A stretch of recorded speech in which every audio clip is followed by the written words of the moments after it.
কারণ আমার ফোন আমার ঠিক সামনে, আরেকটা ফোন এইখানে, ম্যাকবুক এইখানে, আমার হাতে কোনো ফোন নাই। আমি একটা মিটিং এ আলোচনা আছে, আমি রিপ্লাই দিতে পারবো না, বাট যে সময় আমি মিটিং শেষ করব সাথে সাথে আগে আমি আমার মেম্বারদের রিপ্লাই দিই, তারপরে আমি গেস্টের রিপ্লাই দিই, তারপরে ফেসবুক, টিকটক, ইউটিউব এইগুলোতে রিপ্লাই দিই, এগুলোতে টাইম দিই, এগুলোতে মার্কেটিং করি। তো আমার কনসেপ্টটা ক্লিয়ার, আমি আমার ব্যবসা করতেছি, কাস্টমার আসতেছে, আমার স্টাফ আছে যারা কিনা এই কাস্টমার সাথে ডিল করতেছে, আমি জাস্ট পিছনের চেয়ারে বসে আছি, আমি এখানে বসা থাকলে না। এখন আমার কাজটাকে আমি জাস্ট দোকান মনিটরিং করা, আমি কিন্তু সবসময় কাজ করি না, কারণ আমার স্টাফ প্রায় 27-28 জন আছে, আমার 4টা দোকানে 27-28 জন স্টাফ, তারাই আমার কাজ করে ফেলে, যেটা তারা পারে না ওইটা আমি করি। এখন এই সময়টা আমি কেন নষ্ট করবো? তখন আমি কি করি, ওই ফ্রি টাইমটারে আমি কি করি, মার্কেটিং করি।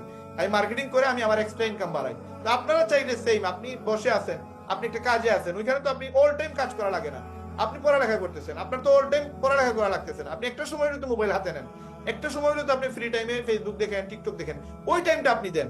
ওই টাইমটা দিয়ে যদি আপনার প্রতি মাসে লাখ টাকা ইনকাম আসে, তাহলে আপনি করবেন না কেন?